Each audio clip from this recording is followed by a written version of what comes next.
Va ora in onda Lettera 150 per il sì. Docenti ed esperti spiegano il referendum sulla riforma della giustizia. Buongiorno professor Lorenzo Franchini e buongiorno Pier Vittorio Scimia. A voi la linea. Buongiorno professore, buongiorno Natalia, buongiorno a tutti voi. Buongiorno a voi. Grazie mille professore. Allora oggi, mercoledì 4 marzo, questa settima puntata del nuovo programma di Radio Libertà dal titolo Lettera 150 per il sì. Vi ricordo anche che il programma sarà in onda ogni lunedì e mercoledì dalle 15:30 alle 16. Sarà intervistato un esponente del comitato di Lettera 150 per il sì. Potete seguirci oltre che dal canale DAB della radio, anche dal sito della radio. E allora professore, grazie per essere qui con noi. Siamo veramente onoratissimi di averla come ospite perché il suo è un curriculum densissimo. Ricordiamo professore ordinario di diritto romano e diritti dell'antichità presso l'Università Europea di Roma, è stato per lungo tempo assistente scientifico alla presidenza dell'Enciclopedia Treccani, sempre impegnatissimo nel mondo cattolico, è stato per diversi anni responsabile nazionale giovanile dell'Unione Giuristi Cattolici Italiani e autore di svariate pubblicazioni, tra cui il giudicato in rapporto alle formalità di rito, a proposito della struttura dell'obligatio iudicati. E allora veramente professore, onoratissimi di averla con noi e iniziamo subito questa nostra intervista, ovviamente ricordando che questo referendum che ci attende è privo di quorum, quindi il risultato sarà ancora più determinato dai voti che vengono espressi dai cittadini, quindi la partecipazione assume un significato particolarmente rilevante, no? Come esercizio di responsabilità civica. Però alcuni critici, alcuni del no, hanno sostenuto che addirittura questa riforma potrebbe compromettere anche la terzietà del giudice. In che misura secondo lei le nuove disposizioni potrebbero alterare o eventualmente invece rafforzare questa terzietà del giudice che è prevista come presidio essenziale dello Stato di diritto dalla nostra stessa Carta Costituzionale?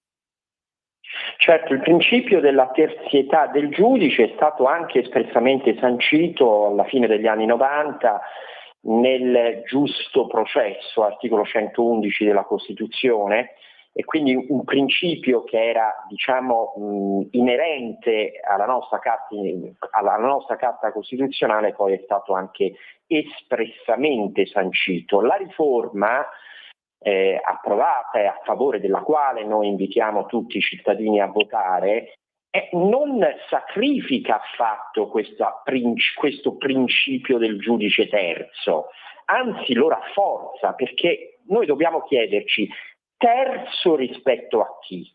Terzo rispetto alle due parti in causa, che nel processo penale sono l'accusa e la difesa.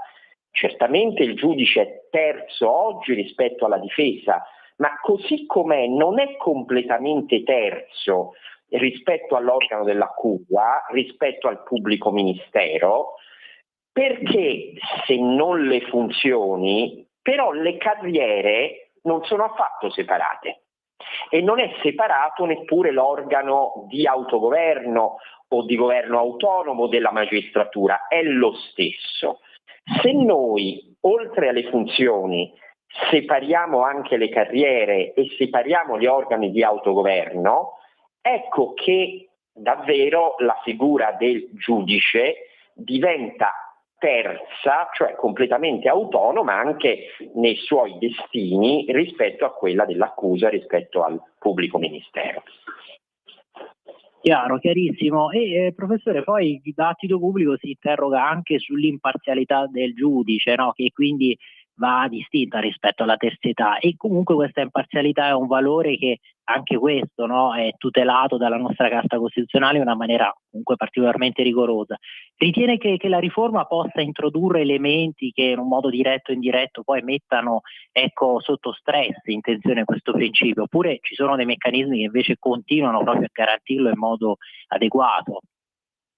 Ma certo, al contrario, anche il principio della imparzialità che è inerente al giusto processo, di cui all'articolo 111 della Costituzione, non è affatto messo a repentaglio dalla riforma, ripeto, a favore della quale noi siamo chiamati a pronunciarci con un deciso e brillante sì.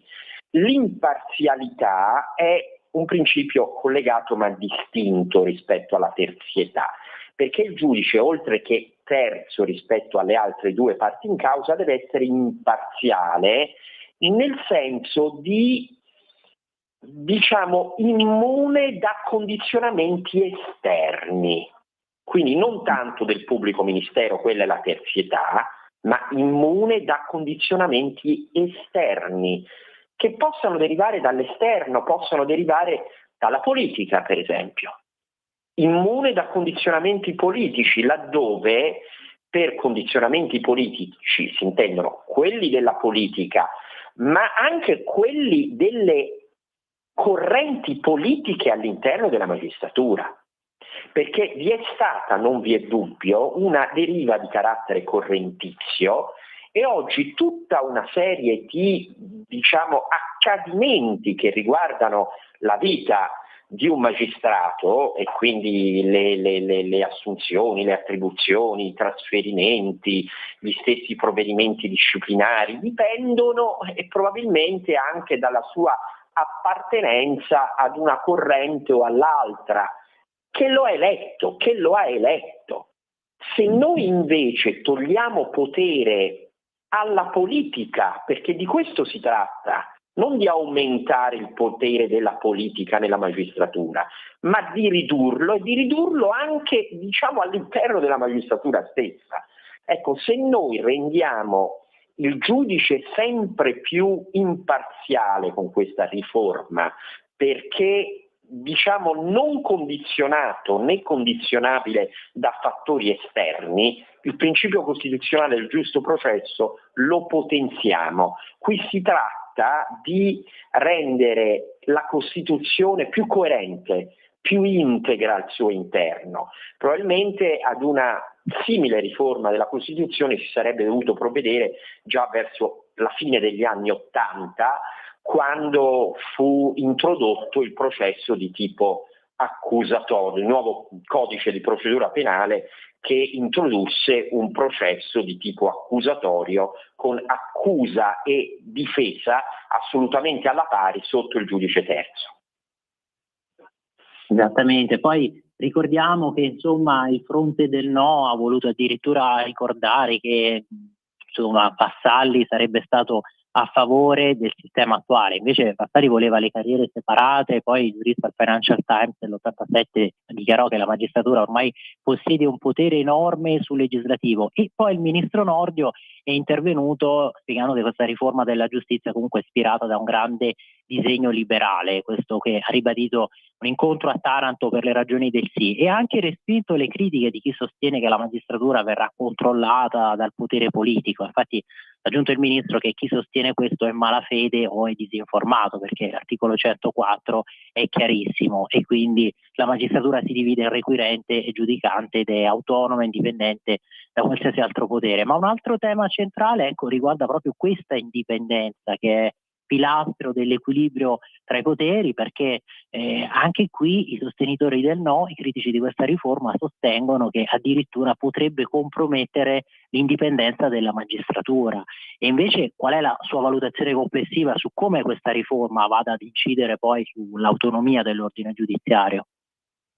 Guardi, queste sono veramente falsità, questi sono degli slogan politici che non rispondono a verità in alcun modo, perché chi sostiene che un obiettivo più o meno velato, più o meno manifesto di questa riforma sia di sottomettere la magistratura al potere esecutivo, vuol dire che non ha letto le norme.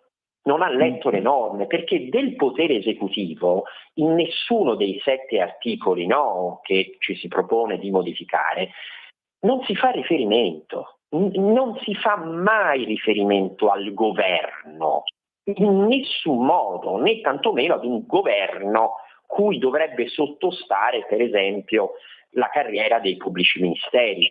Assolutamente. Si fa riferimento, ma come già la Costituzione nel testo originario, al Parlamento, ed il Parlamento, quindi le forze politiche, sono coinvolte nei processi, diciamo, di formazione dei due CSM separati, come del resto anche del CSM attuale, dell'unico CSM attuale, però i cosiddetti magistrati non togati, laici, cioè quelli di indicazione politica, sono una minoranza nel Consiglio Superiore della Magistratura requirente, in quello della magistratura giudicante e anche nella cosiddetta alta corte disciplinare, che costituisce un'innovazione della riforma. Quindi continueranno ad essere una minoranza, una frazione, per esempio nei due CSM un terzo, non di più come oggi, e anzi da questo punto di vista l'indipendenza è addirittura potenziata, perché il sorteggio viene introdotto anche lì, nel senso che il Parlamento in seduta comune è chiamato a eleggere le liste degli eleggibili, ma poi si procede col sorteggio, esattamente come col sorteggio si procede anche per gli altri 2/3 del CSM a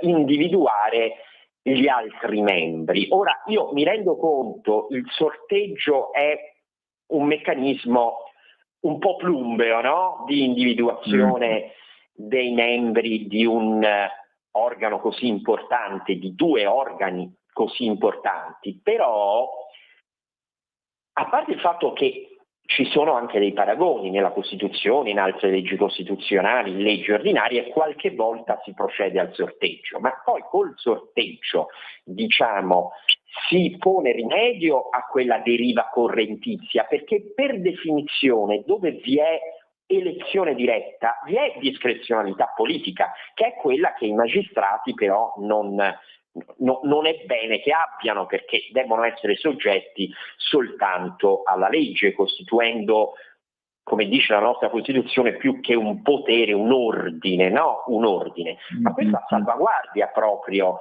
della loro indipendenza, della loro imparzialità.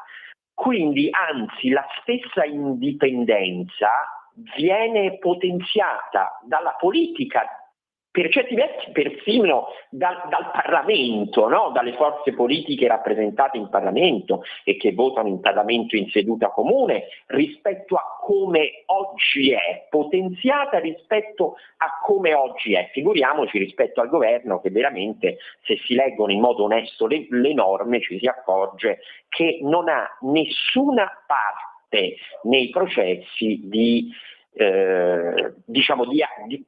governo, di autogoverno della magistratura. Esattamente, ecco professore, poi viene pure da dire, da commentare che insomma quando la passione infervora alcuni di questi giuristi e poi magari si lasciano scappare anche delle sciocchezze, perché per esempio Di Matteo poi ha suscitato delle dure repliche quando ha sostenuto che mafiosi e grandi criminali voteranno sì, quindi scoppiata questa bagarre, secondo lui il sì sarebbe un modo per indebolire la giustizia. Invece Nordio, ecco, sempre un altro di questi passaggi degli incontri che ha tenuto a Bari, ha ricordato che se la riforma non dovesse passare poi verrebbe rallentata la modernizzazione di tutta la giustizia. Ecco, questo a favore del sì, con anche l'ex magistrato Antonio Di Pietro, che può sembrare quasi un ossimoro, ecco, assurdo. Però c'è anche chi sostiene che questa riforma poi si discosti dalle grandi tradizioni giuridiche e politiche italiane, europee, secondo sempre critici, no? Valorizzerebbero queste tradizioni l'indipendenza del giudice, ma dal suo punto di vista, ecco, di chi ha studiato il diritto romano, le radici di tutto il nostro diritto europeo, ritiene che appunto questa riforma sia invece in continuità piuttosto che in rottura con il nostro patrimonio culturale, giuridico e istituzionale? Ecco, qui mi tocca veramente sul vivo, perché come ha detto all'inizio io sono uno storico del diritto e quindi mi interesso di grandi tradizioni giurisprudenziali. Allora, non è affatto vero che questa riforma sconvolge determinati equilibri costituzionali sapientemente, costruiti in conformità a alle migliori tradizioni della nostra cultura politica. Allora, le carriere dei magistrati fino al fascismo erano separate. Quindi la separazione della carriere è propria delle grandi tradizioni del liberalismo politico e dello Stato del diritto e quindi della separazione dei poteri. Fu il fascismo che, coerentemente con l'impianto inquisitorio del processo penale, laddove l'organo dell'accusa e l'organo giudicante poi coincidevano, le unì. Poi, diciamo, durante i lavori della Costituente, questa questione delle carriere unite o separate rimase irrisolta, rimase momentaneamente irrisolta. Però affermare, per esempio, che nella tradizione liberale dello Stato di diritto rientrerebbe più il modello della carriera unita che non quello delle carriere separate, ecco, questa è veramente una falsità. Anche oggi tutte le democrazie liberali più avanzate hanno carriere separate tra PM e giudici. Non so, la Germania, la Spagna, il Portogallo, i Paesi Bassi, il Belgio, la Svizzera, l'Austria, la Svezia, la Norvegia, la Danimarca, il Regno Unito, gli Stati Uniti, il Canada, il Giappone. C'è separazione delle carriere e, con rispetto parlando, sa con quali altri stati? Insomma, noi invece ora ci troviamo accomunati dalla carriera unica: Russia, Egitto, Iran, Turchia, Cina, Iraq, Pakistan, Bangladesh, Venezuela, Arabia Saudita, Nigeria, Algeria, Marocco, Bolivia. Ora, con tutto il rispetto per questi paesi, però, diciamo, in base ad una indagine intellettualmente onesta e della storia del diritto e del diritto vigente, diciamo, nei vari paesi del mondo, come si fa a dire come si fa a negare che con questa riforma noi progrediamo, noi avanziamo verso traguardi più compiuti di liberalismo? Del resto, Don Sturzo, e qui vengo alla tradizione, si è detto che io sono sempre stato anche un cattolico impegnato, è vero, lo sono tuttora, e vi posso assicurare che non c'è nulla nella dottrina sociale della Chiesa che imponga una particolare soluzione o imponga preferibilmente la soluzione del no anziché quella del sì.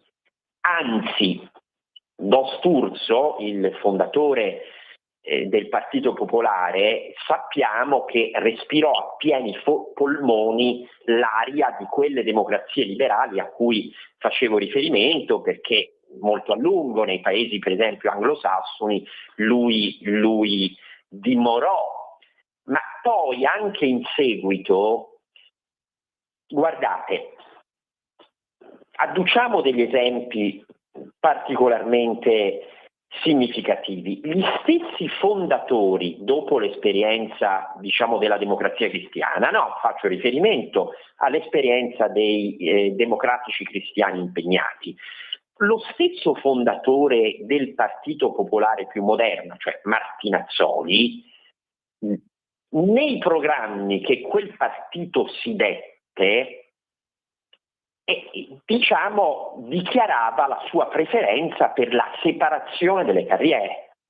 In seguito Franco Marini, che non era un pericoloso esponente del polo delle libertà, del centrodestra di allora, tutt'altro, addirittura poi guardò a sinistra, come sappiamo, quando partecipò ai lavori della bicamerale di D'Alema per la riforma della Costituzione, siamo nel 1997, come minimo auspicò che all'interno del CSM si individuassero due sezioni separate per i PM e per i magistrati della magistratura giudicante.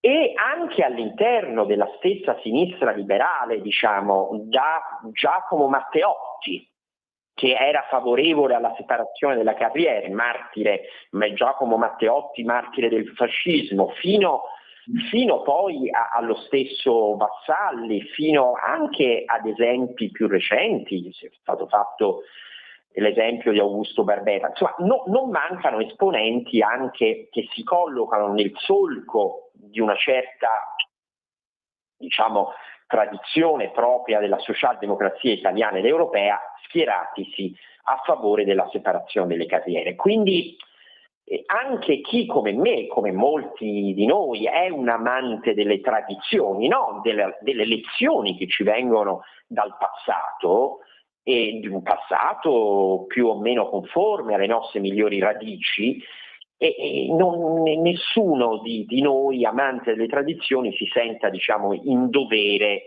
di contrastare questa riforma, che non sconvolge affatto gli equilibri costituzionali, li rende internamente più coerenti. È una integrazione quasi della Costituzione, nella sostanza, che non una vera e propria revisione o rivoluzione.